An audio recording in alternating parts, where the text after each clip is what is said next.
All right, so we had this meeting yesterday. I mean, Netanyahu, it's being painted in the Israeli press as Benjamin Netanyahu sort of getting a bit humiliated because ostensibly the purpose of the visit had to do with trying to get Trump to roll back the tariffs that he imposed on Israel. And in fact, Netanyahu had tried to preempt that the day before that big announcement went forward. But much of the focus was on comments that Trump made about Iran.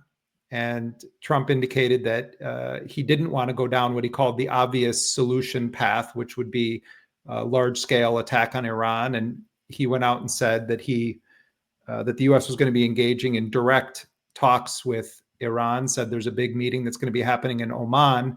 The Iranians responded to that by saying that they aren't engaged in direct talks with the United States, that they're engaged in indirect talks. I mean, this could be that Trump doesn't necessarily put a fine point on the differences between the two of them. But the Iranians this morning have basically been saying that, Trump was the one that invalidated a deal that was the product of Iran directly negotiating with the United States. And that for now, the Iranian position is that there's going to be indirect negotiations.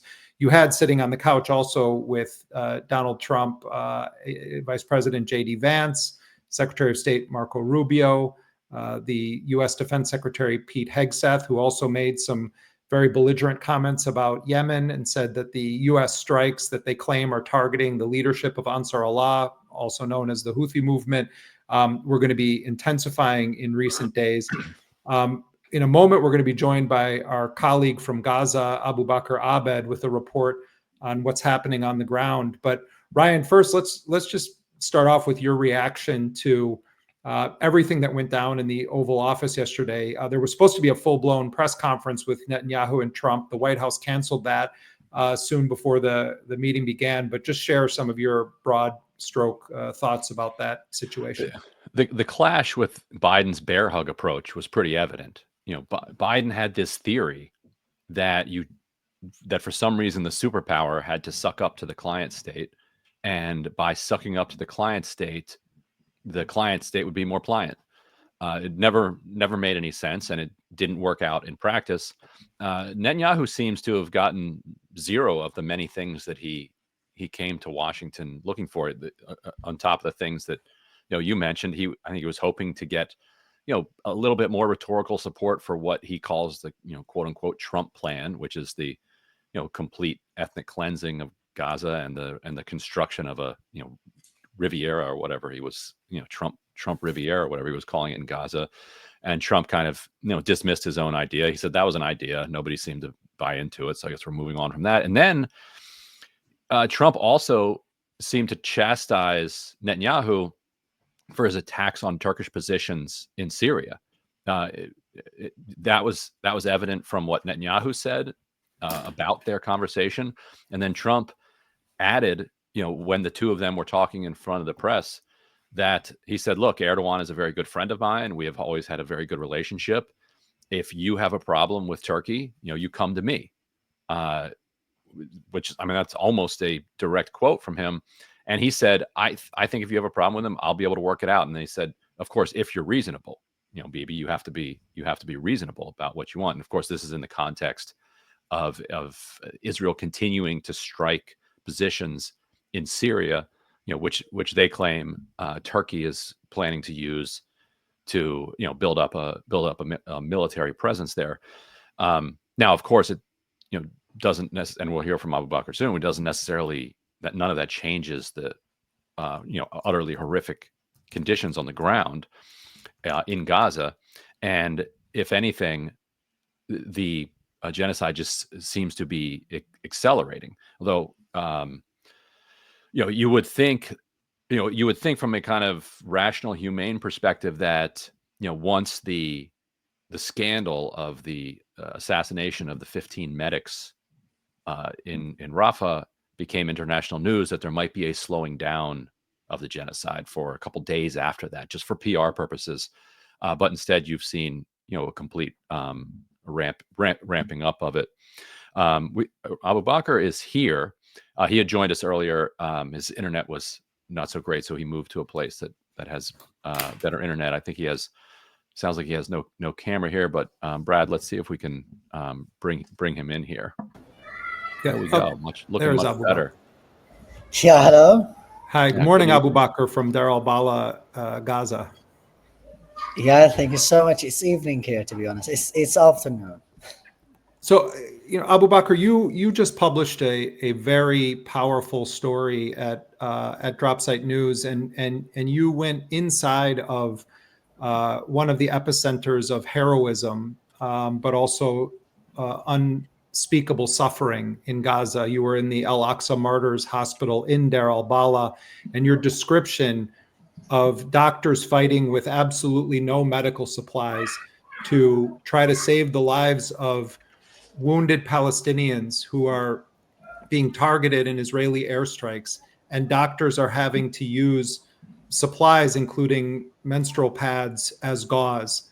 You described rivers of blood, corpses piled on top of another, and I encourage people to read Abubaker's full piece. But I also want to let people know that Abubaker is doing this reporting as the Israelis have intensified their attacks against his home city of Deir al-Balah.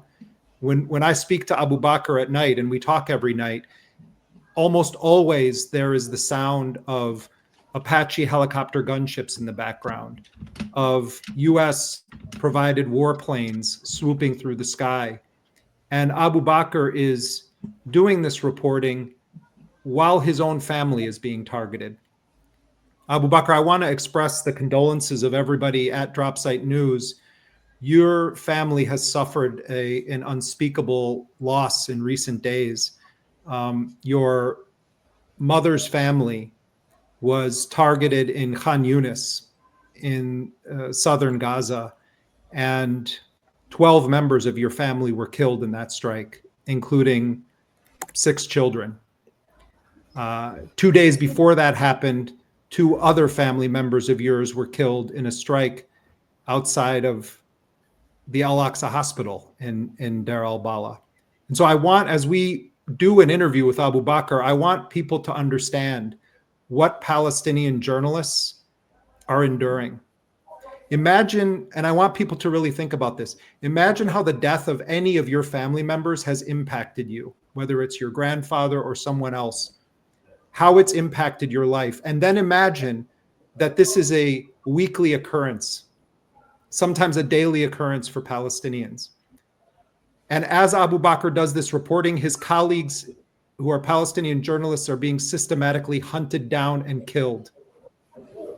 Israel this week admits that it tried to assassinate Hassan Eslaya, a Palestinian journalist. And in the course of trying to assassinate him, they wounded him, but they ended up killing several other people, including other journalists. And one of them, Ahmed Mansour, people I'm sure who read Dropsite saw the footage of him sitting motionless in a chair after the Israelis had bombed a tent housing journalists in Khan Yunis. And his body became engulfed in flames. And we're sad to report that he died this morning of his injuries in that strike. Israel has killed more than 200 Palestinian media workers over the last 18 months. And Abubaker is doing the world a public service by doing this reporting. So, Abubaker, first, share your thoughts about this situation, the fact that your colleagues are being hunted, targeted for assassination, that your family is enduring deaths at the hands of Israeli attacks with American weapons, and you continue to report.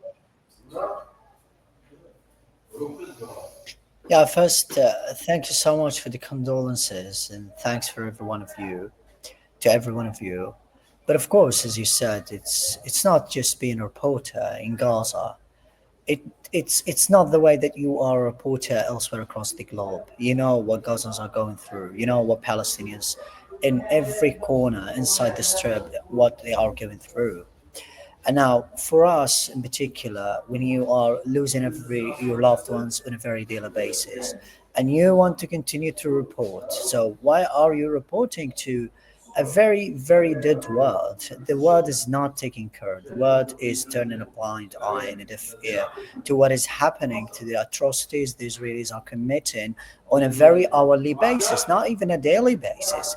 So for me, it's a dire situation. It's something that I could never really imagine in my life that it could, that I really never imagined in my life that it could happen. And I know what it means to endure this, and I know what it means to go through all of this. Just losing 12 of my family members and my relatives in just 3 days is absolutely unspeakable. Something that no one can imagine. Imagine seeing your mother's shedding tears over her family, and you are seeing your cousins being hunted down by Israeli drones. And every day there is an attack, and you might be the next because you're not spared at all.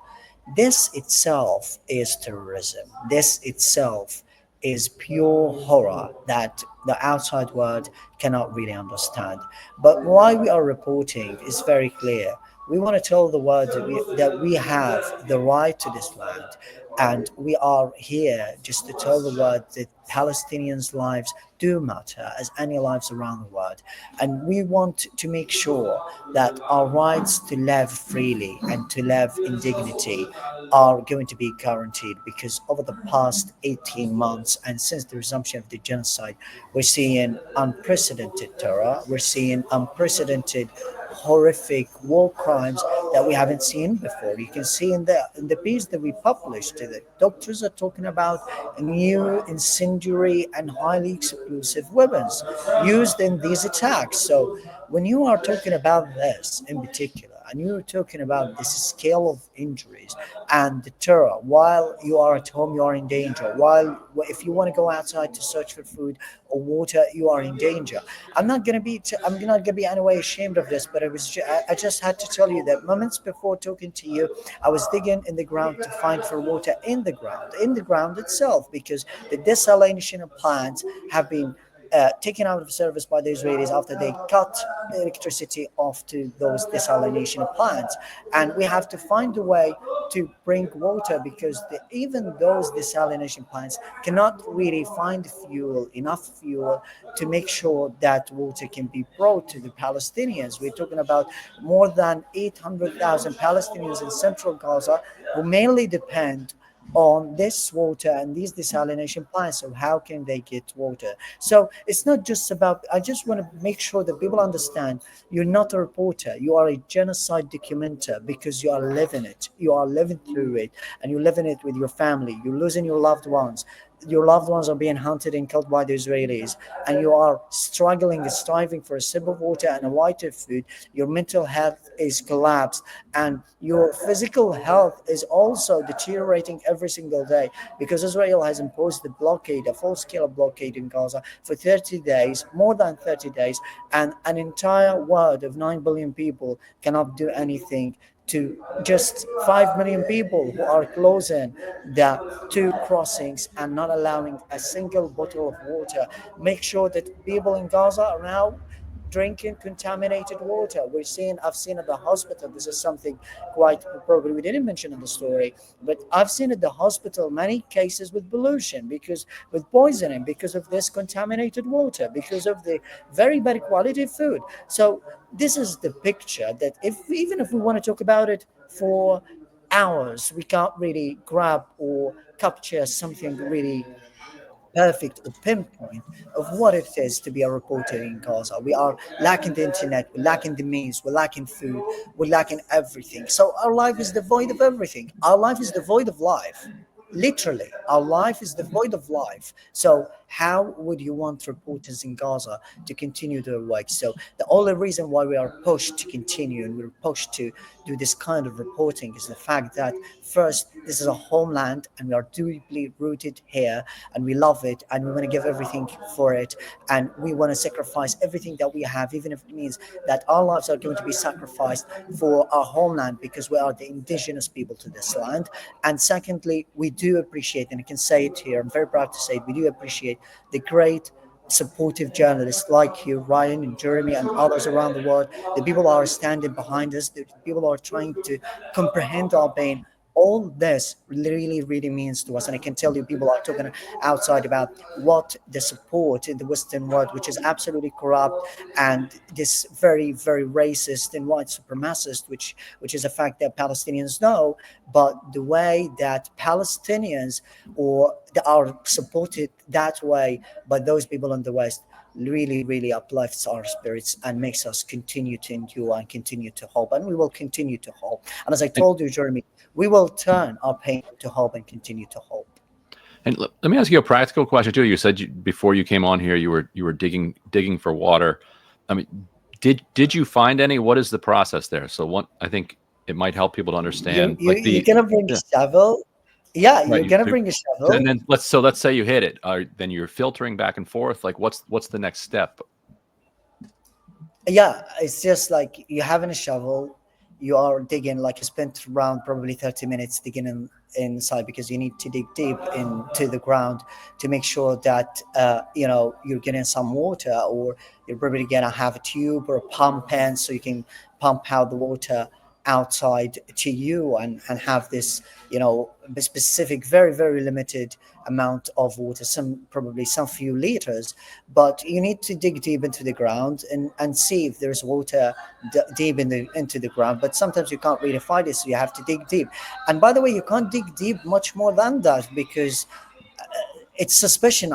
It's very suspicious, and I'm sure you understand why, because that word which starts with T, Israel will think it other way. So I'm sure you understand it, because Israel has targeted several people who tried to dig deep into the ground before. Then they dug very deep into the ground, many meters inside, and they were targeted because Israel thought that they were digging the kind of thing that I was telling you about. So it's very dangerous. Imagine that we are risking our lives to get some dignity, to get some water. Imagine like how difficult it is. But yes, this is our life. This is the reality that we are literally living at the moment. So how do you choose the spot so that you're less likely to get targeted?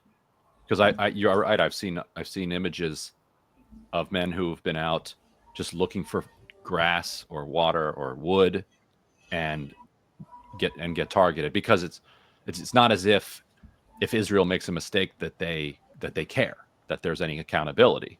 It's just well, done. Absolutely, yes. So what's your tactic to not to give anything away, but like how do you try to make sure that you don't get targeted? There's no way to make sure that I'm not gonna be targeted, Ryan. No, I know that I might be targeted. You can't make sure. No. Yeah, there is no way to make sure that you're not going to be targeted. Even if I dig deep, or I don't dig deep into the ground anywhere, maybe I will walk in the street and they will target me. It's very easy, because they're targeting everyone. Every place is under the heavy Israeli fire. Now the southern parts have been ordered to evacuate. Now thousands of families have fled their homes and their neighborhoods, and Israel has now devastated most of those neighborhoods and areas and the southern regions of Deir al-Balah. So people, how can they cope? You cannot really put a blame on us, because we are literally beyond the stone era. We are literally fighting for a sip of water. Like I'm sorry to say this, but it's just like we're seeing on social media every time that people in press conferences, they're having one cup of clean water in front of them. They're drinking that because they feel quite thirsty after talking a lot. But Palestinians here, they do not have this kind of luxury. It's not a luxury, to be honest, but for us it's a luxury, and for others it's their very simplest human right. So this is the peak, this is the pinnacle of the humanization that is very mentally traumatizing us, and very mentally taking a heavy toll on us that we can't really recover from. And let me just tell you one thing in the end, because 1 hour ago they have targeted a free food distribution center in Khan Yunis. 2 days ago they've done it the same way in Khan Yunis. They've killed 12 people, including many children, who are lining up for a plate of food, a plate of rice, by the way, not the thing that food literally means. And now we are talking about around a dozen wounded and a dozen killed in just another Israeli attack on a free food distribution center. So just tell me, why are you attacking? What do you want to achieve militarily when you are attacking free food distribution centers, when you are cutting electricity off the desalination plants, when you are attacking water trucks in the streets who are moving water to the desperate and the needy people around Gaza and in central Gaza. What are you achieving by that? This is terrorism. Again, this is terror. This is terrorism. This is horror. This is what Israel is now inflicting upon Palestinians, and we know that anyone can be the next target. You know, we're now, yesterday marked 18 months of this intense genocidal war.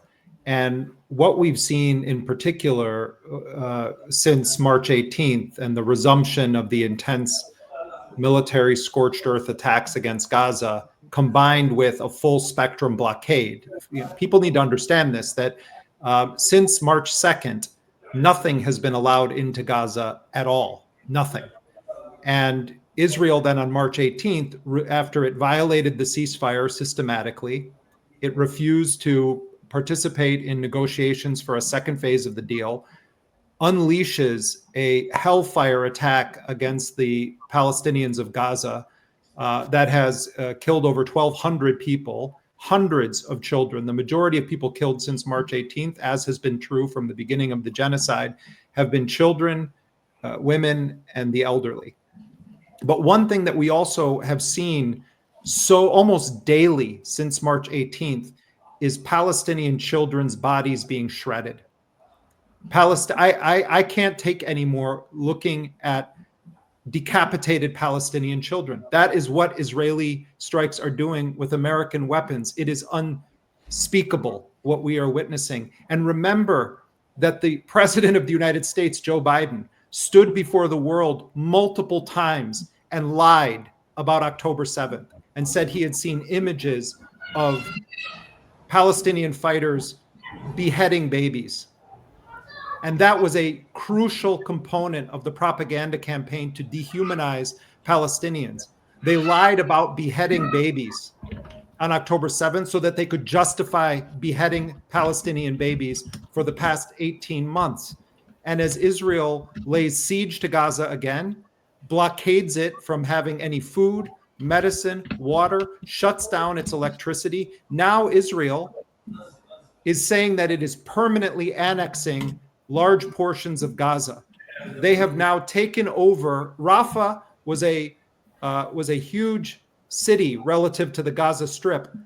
The Israelis have turned it into a wasteland desert of rubble that used to be the homes and businesses of Palestinians. And now Israel has cut a new corridor across Rafah and is essentially permanently going to block Gaza from having any access to the outside world that is not entirely controlled by the Israelis. It means that there is no more an actual border with Egypt. They are stealing Palestinian land. They are laying siege to Gaza. They are blockading all supplies from getting in. And at the same time, Israel continues to sabotage any sort of a resumption of the ceasefire process that was put in place and endorsed and guaranteed by the United States, Qatar, and Egypt in January. And what we are witnessing now is what Netanyahu described as his plan for the final stage, which is an attempt to remove the Palestinians of Gaza from their land. And Abubaker, as you have endured this, I want people to understand that the city you're in, Deir al-Balah, and you've written about this journalistically as well, was one of the few places in the Gaza Strip that was able to maintain some form of normalcy isn't the right word, but some functionality. The only one, right. And when I first started working with you, I remember you emphasizing this. You pitched a story to me on the centrality of Deir al-Balah. And you said at the time that if this city if the Israelis lay siege to it and destroy this city, that this is an indication that the entire Gaza Strip is going to be completely destroyed. And now we're seeing that. There were forced displacement orders issued in the southern parts of Deir al-Balah. You are constantly, every single night, reporting new airstrikes, new shelling, quadcopters constantly patrolling. And they're now. And they're now. Yeah. So if people that understand that Deir al-Balah was a place that people fled to from the north of Gaza, from the south of Gaza, what are the stakes if the Israelis go full scorched earth against Deir al-Balah right now? I hope they will not, to be honest, because it's a very, very, hazardous escalation. And this will mean literally the collapse of the entire Gaza Strip, as you said. And I can tell you what it means. Deir al-Balah is the main haven for every Palestinian in Gaza. It's the last standing city. It's where the only college, the only stadium, the only mainly and fully functional hospital are. So what does it mean to destroy or attack this city where people are going? You just mentioned that Israel has created another corridor, which is Mirage corridor, more to the central and western parts of Rafah, which means that people can't even set foot on any area of land inside Rafah, on any 1 square meter inside Rafah. And even Israel is right now, because reportedly over the course of the past 48 hours, Israel has been targeting people in the middle between Rafah and Khan Yunis, the division area in the middle between Rafah and Khan Yunis, which is Mawasi Rafah, which is supposedly a humanitarian safe zone as designated by the Israelis. Israeli warplanes have carried out several airstrikes over the course of the past 2 days, killing reportedly over or around 5 Palestinians. So what Israel is doing is shrinking the humanitarian safe zone, canning people and just bringing them and cramming them into a very, very tiny area inside the center and more to the seaside. And then we are going to do what Israel is thinking of, is that we are going to take the entire Gaza Strip and we're going to leave Palestinians along the seaside, along the sea, this sea area. So we're going to give them just a very tiny area of the very tiny area, which is 360 square kilometers. Before the war, before the genocide, right now Israel is taking full control of Rafah, is taking full control of the northern parts and further of those region borders like Deir al-Balah, the eastern outskirts, are also under the control of the Israelis. So what this means is that Israel wants to destroy and annihilate every means of life inside the territory. It wants to make sure the Palestinians haven't got anything left. This is the place where all the humanitarian organizations operate. This is the place where Palestinians go and exchange goods and buy goods and move them to the northern parts, and all of their lives is just right now being held here inside Deir al-Balah. Most of the cases that we are talking about, and Maryam Isa, the 7-year-old with a spinal cord injury and full body burns, as well as fractures in her legs and her limbs, she was brought from the Indonesian hospital in northern Gaza to Al-Aqsa Matas Hospital. So imagine what it would mean if Israel is going to attack and destroy Deir al-Balah. But we have to mention that in August 2024, Israel started off a military operation, ground offensive in the eastern part, and it has already destroyed and wreaked mayhem there in the eastern part. They have destroyed over residential areas, they have agricultural land. Abubaker, hold on 1 sec. Abubaker, hold on 1 sec. You broke up there, and I really want people to be able to hear what you were saying. You were talking about in August 2024. Just say that again, what you were saying.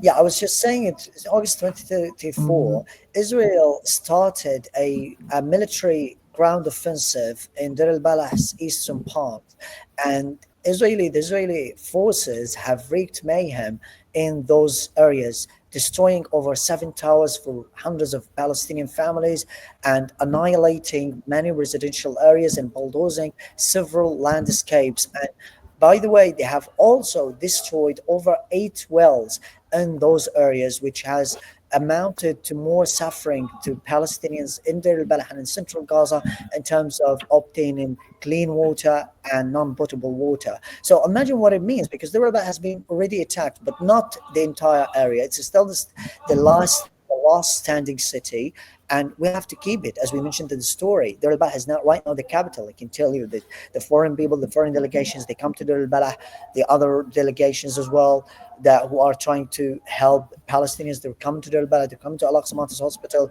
The trades are being held here, the exchange of goods is here, the treatment of injuries is also here, the only stadium, the only college. I've talked to people from the Ministry of Education, and they told me they're trying to resume education. There was a plan in place that education for university students would be resumed starting with Palestine Technical College, which is quite a few meters away from me right now, which is the only standing college right now, the only standing university that hasn't been hit by Israeli strikes. So there was a plan to make sure that is going to be the stone, or the building stone to rebuild everything in Gaza, as I told you, and it's going to be the backbone of Gaza right now, because it is really the backbone of Gaza. But right now, when we're seeing the first waves of displacement, the continuous attacks on the southern regions, people are very frightened of where to go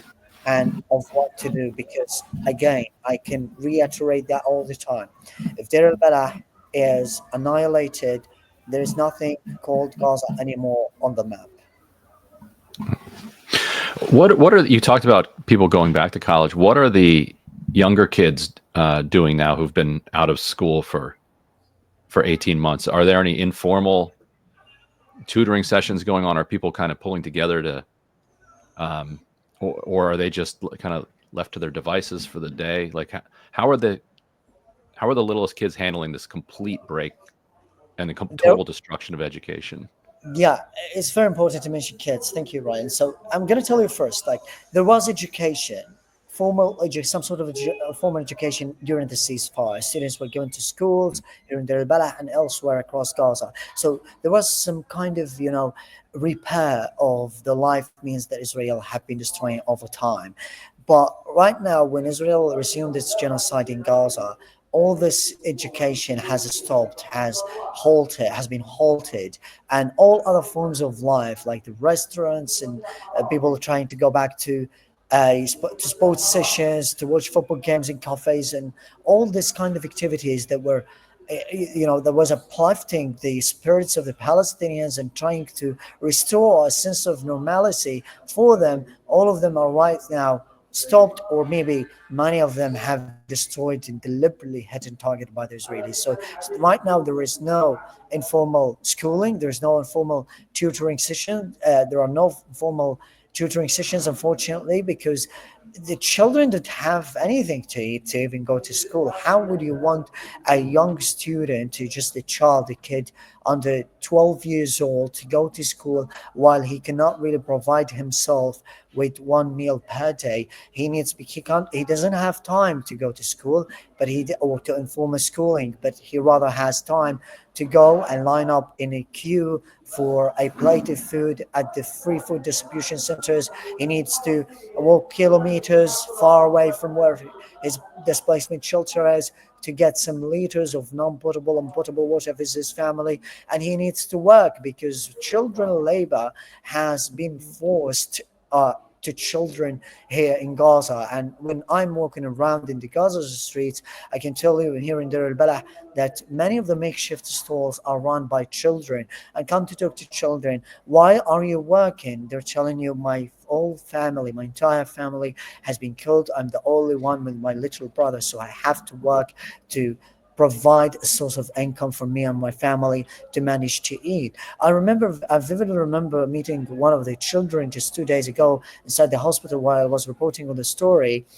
And the story we just ran yesterday with Dropside News. And one of the students was bringing his school box from afar to sell them, and he has been doing that for a long time, to sell them for absolutely nothing, just $50 and sometimes less than $50 to provide something for his family. And he's just roaming around asking people to give him whatever they can really give him. But you can't really tell someone poor to give you something while he himself or they themselves cannot really provide anything.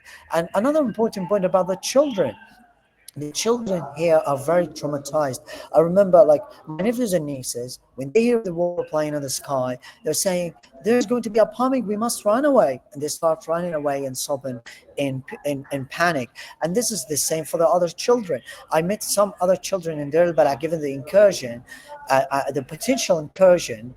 And some of the children told me, "Abu Bakr, I have to tell you this. I every day, every night, I dream that the Israeli soldiers will come here, they will execute my entire family, and they will torture me and then shoot me dead." So how those children can talk about this? The children elsewhere across the globe are talking about their future, talking about what they are eating, about the normal things, how to go to the park, go to the stadiums, to the football courts, etc. But the children in Gaza right now have become very very premature. They are now just knowing one language that we are going to be bombed, we're going to be killed, are we having food today, etc, etc, etc. And one thing that I can't really forget about children, and I can't really get over it, I can't get past it at all, is the fact that most children are barefoot, the vast majority of them, and they have only one piece of clothing on their bodies. They don't have the ability to have a shower, to take a shower. They don't have the ability to have food.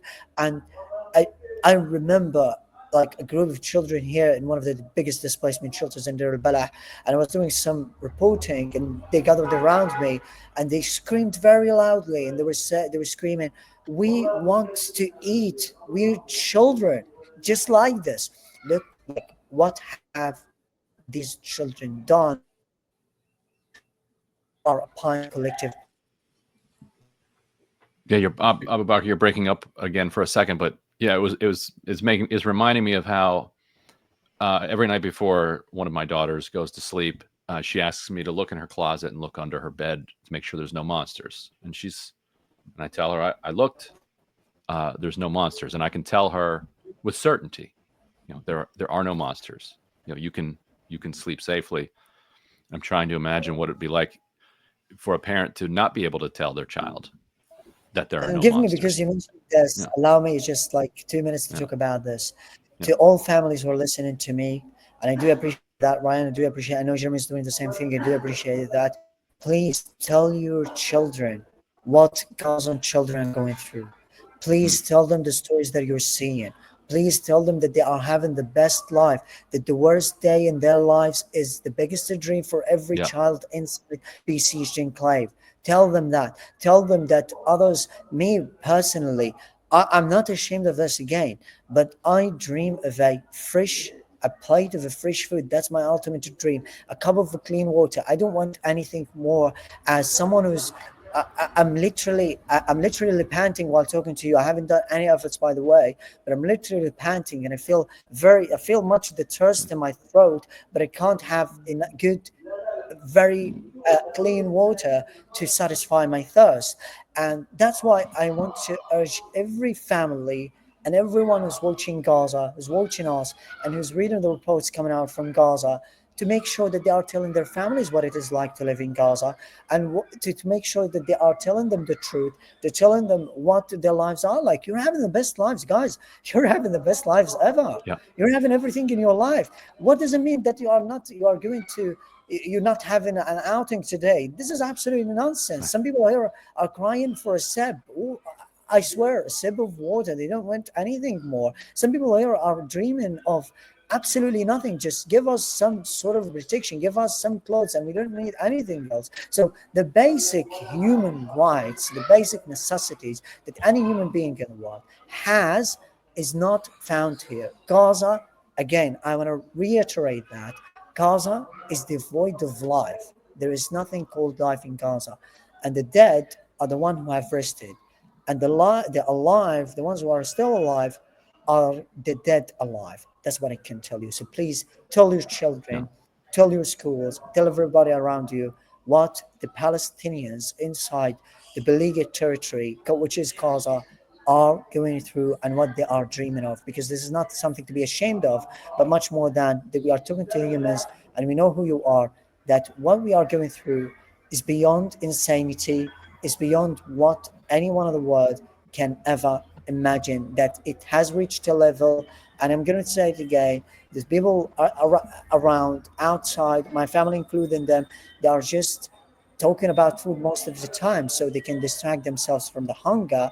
And most children are throwing food in the sand outside, and most children are watching, instead of having their best plates, they are watching food photos and food videos on their screens so they can really forget about the pain that they are living through at the moment. So please understand this pain, feel our pain. That's all we want to do. That's all I can ask you from, and it's worth On it. the same, It's worth it.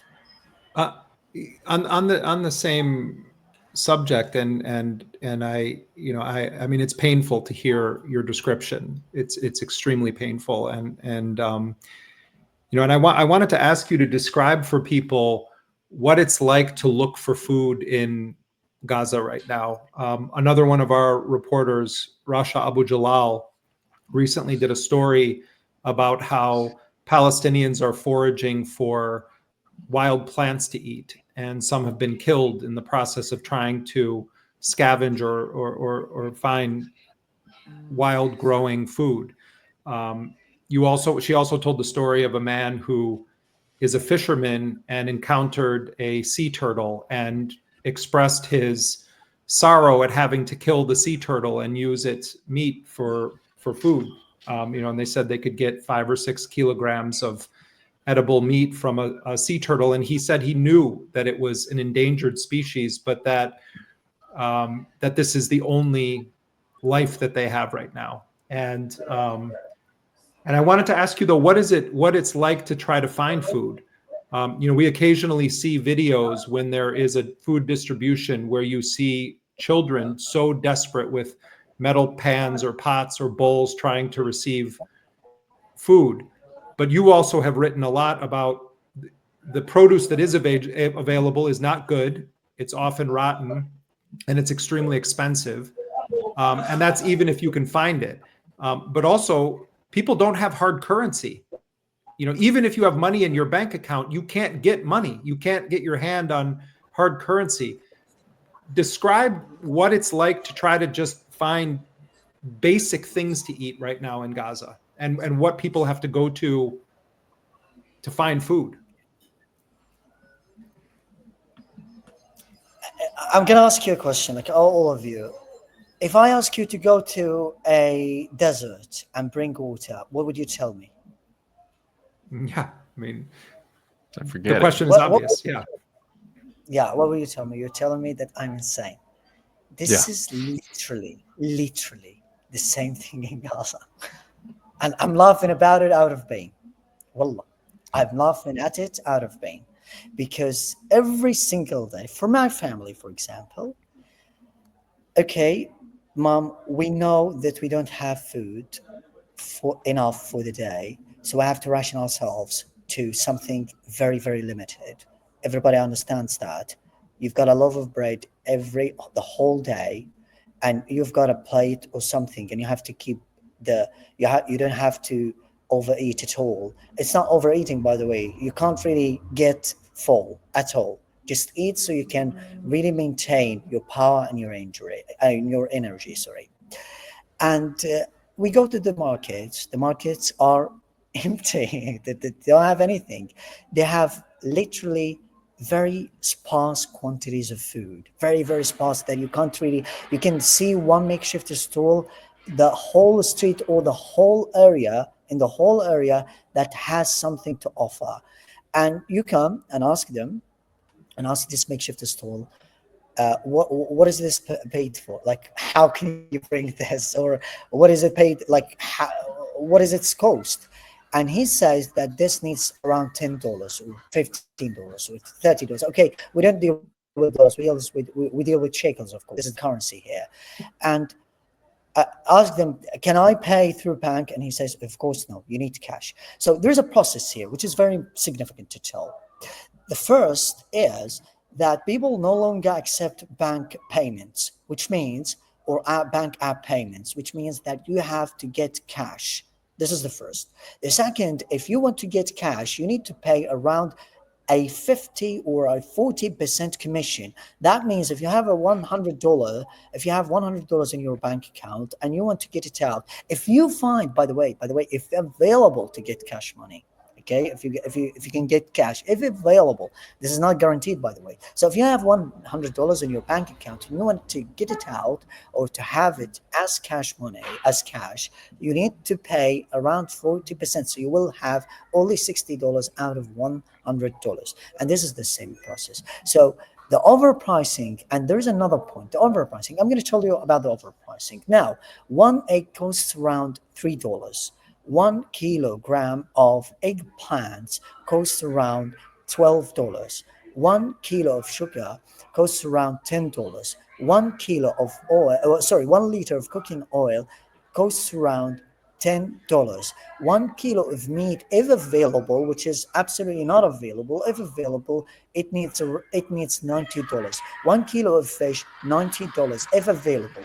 And 1 kilo of tomatoes, you need around $12. 1 kilo of potatoes, you need around $50. 1 kilo of zucchini and bell pepper, you need around $15 to $17. These are the basics, right?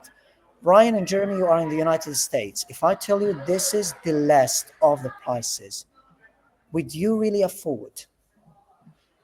Not for long. Enough. And if I had to pay 40-50% to get cash out.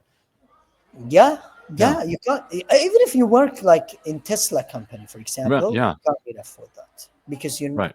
you're not able to do so. But by the way, Ryan, this is in a place where you work. But here in Gaza, over 80% of the population have lost their work and their jobs since the genocide started. And before the genocide, because we need to keep talking about this, that life in Gaza before the genocide was a very like a less degree of hell, because now we are in hell, but it was a less degree of hell. So this was just another degree of hell, but much more merciful probably. Mm-hmm. But right now, over 80% of the population have lost their work. They don't have jobs. They don't have a source of income. So how can you really afford this? And another important point, because we need the humanitarian organizations, the other ones, just make sure, and I'm responsible for what I'm saying. I know this is going to be a big responsibility to say. If the humanitarian organizations, if they are here or not here, they're not making any difference. But and I'm sending very big thanks to all people around the world who donate to individual fundraisers. If people in the West do not donate to people in Gaza, I can tell you that you would see thousands of deaths, hundreds of thousands of deaths in the first months of the genocide.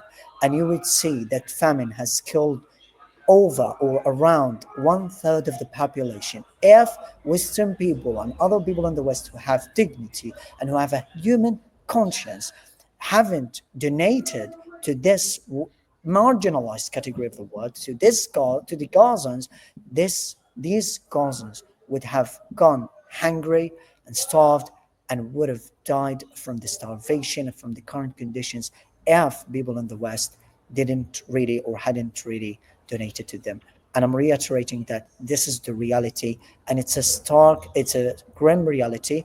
I know that, but in the end, we want to thank everyone who is sending this in. And again, humanitarian organizations are a reason why Palestinians are suffering in Gaza, because they are exploiters, they are profiteering from the situation and from everything. You know, one point that I want to back up to one point you made when you were describing roughly $90 for a kilo of meat, but it almost never is available, even if you had that money and were willing to spend it on it. But you also said fish. Something interesting I was talking about with another friend from Gaza is that, of course, Gaza is on the sea. from the river to the sea. Gaza is on the sea. Gaza has fishermen. Those fishermen, even prior to Many have been killed. Many have been killed for trying to just fish. Around 500. We have a confirmed stat. Okay, so around 500 fishermen have been killed. Even prior to October 7th, the Israelis limited the distance into the sea that fishermen were even allowed to go. So many fishermen weren't even able to engage in catching larger fish. It was a lot of small scale fish or things that they were able to catch in shallower waters. They weren't able to go deeper out because the Israelis prevented it. And now Israel has been systematically bombarding that coastal area, as you said, killed 500 or so fishermen. So Palestinians would have an opportunity to eat fish, but they're killing the fishermen and they're bombing those who try to go and fish. Yes. And even before the genocidal operations began, Palestinian fishermen weren't even allowed to go deep enough to catch serious fish. Just 12 miles. It's determined the space of 12 miles. This is people. When people, there's this sense that there's no justification for October 7th, but October 7th justifies everything. Yeah, that's the mentality. But prior to October 7th, as you were indicating before, Palestinians were put on a calorie-restricted diet by Israeli policy. Palestinians were told you can't fish the waters off of your coast. Palestinians were told we're going to restrict your ability to go anywhere else on the planet Earth except the concentration camp that you're in. What you're describing, and I really want people to understand this, Abubaker, what you're describing is the naked face of the policy that has been in place for 76 years. People didn't care about Gaza before the genocide. And a genocide was, I'm sorry to cut you off, but a genocide was needed to tell the world that Palestinians are being genocided because they were genocided before this genocide. The first wars on Gaza, 4 times, there were many genocides, but right now is the biggest genocide of our time. The most live streamed Holocaust. It's a Holocaust. It's more than a Holocaust. That's what I'm telling you. Imagine, for me personally, I had the chance multiple times when in 2021, and after that and prior to that, to leave Gaza on school programs, but I was denied because of the conditions and Israeli military control of the crossings. Many were denied the travel outside or to go outside for treatment, and there were many thousands of cancer patients and chronic diseases in Gaza who needed very desperate and urgent medical evacuation. They were denied by the Israelis and they died in Gaza. One of our neighbors died 2 years ago, and many died before this genocide. Now, another reality, most students, around 80% of the students who were studying in Gaza's universities had many debts, okay? They couldn't really afford the tuition fees. They couldn't really attend the schools. They couldn't really attend universities. And their families could not really afford that either.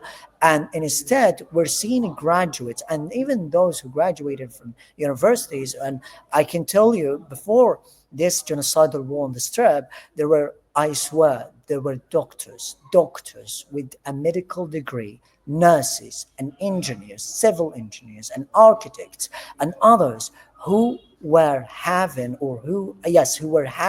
makeshift stalls of shoes, makeshift stalls of street food, makeshift stalls of medicines and other things in the streets because they didn't have an opportunity, an employment opportunity in Gaza.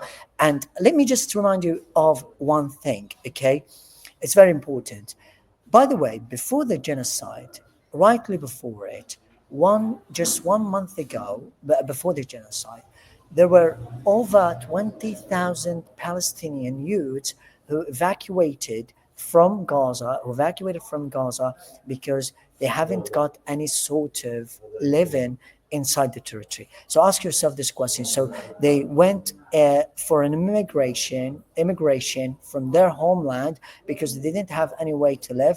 They were very frustrated with the way they were living. They didn't have any opportunities. They were marginalized, traumatized, and ostracized, and they were absolutely having the worst of their lives.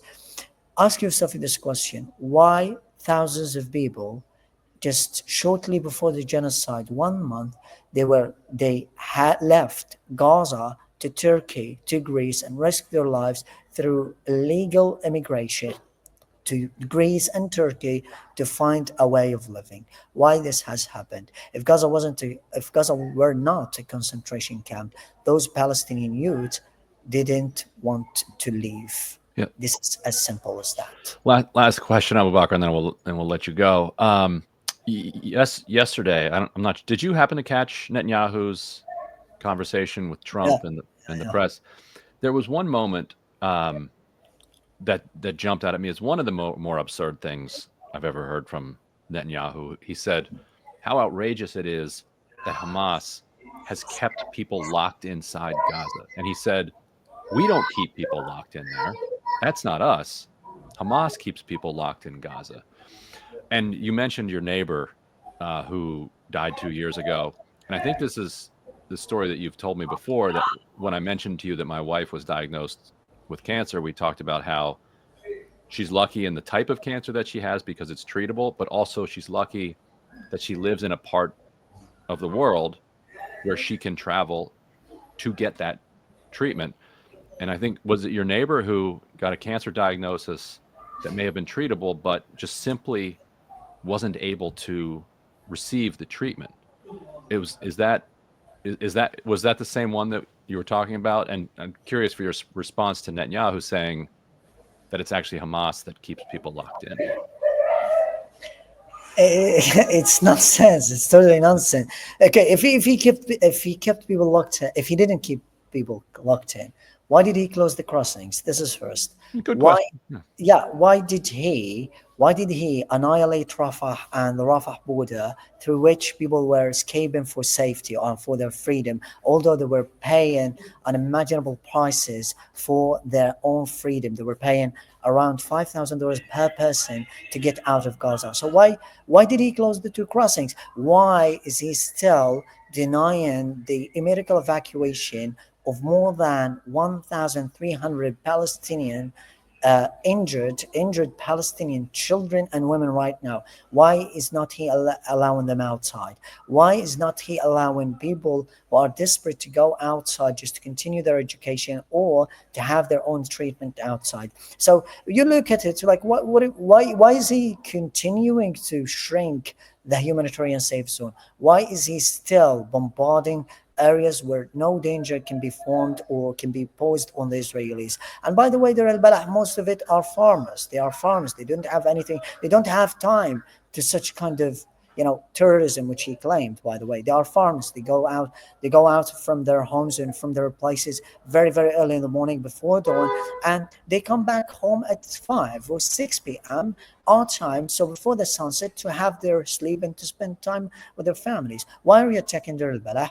Why are you creating corridors in Rafah? Why are you turning entire places and neighborhoods into buffer zones if he is not the one liable for that? And one important point regarding the anti-Hamas protests, okay? Because it's very interesting to talk about this. By the way, I don't want to talk about this. Palestinians have the right to express whatever they want. But Netanyahu said and declared that if the people of Gaza went against Hamas, or rose up against Hamas, we would be helping them having a good life. I know families, I know people who went out in these protests and they were killed during the past 14 days. I'm talking about hundreds who went in these protests and they were murdered by Israel. And I don't want to elaborate anymore. This speaks itself. Well, Abubaker Abed, we're so grateful to you for your journalism, and I'm sorry that almost no Western journalists have had it's not even courage, have had just the decency to raise their voices in defense of our Palestinian colleagues, as the Israeli regime openly celebrates its assassination of journalists, not to mention its killing of Palestinians from all sectors of society. And again, our deepest condolences on the unspeakable losses that your family has suffered throughout this genocide, but specifically in the past week. And we at Dropsite News stand in full solidarity with our Palestinian colleagues, and will continue every single day to make that clear. If powerful reporters won't do it from big networks, that's their business. They have to answer for that someday. But we believe in you, we support you, we love you, and we appreciate you, Abubaker. Yeah, thank you so much. And I just want to say in the end that please, it's worth everything that you go on a huge global strike. It's worth everything to sacrifice what you have, because I know that it's not going to affect you if you leave your outing for today, if you leave your own job, if you leave your own work, sacrifice it, learn from Ibtihal, learn from the others that Palestinian lives matter. Save your humanity, don't save your job. Save your own humanity, maintain it, and don't maintain your job. You're gonna have more jobs in the future, but imagine what Palestinians are going through.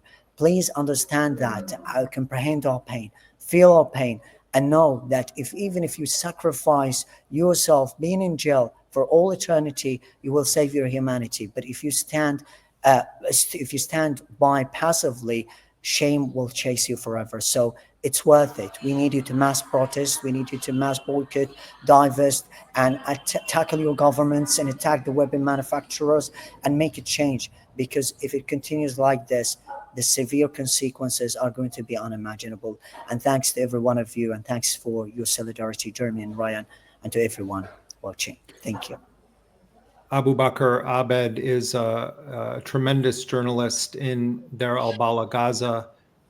We're honored to publish his reporting at Dropsite News. I would really strongly encourage people to make sure to look at Abubaker's latest dispatch about the Al-Aqsa Martyrs Hospital in Deir al-Balah. There's also some very powerful photographs that Abubaker took inside of the hospital.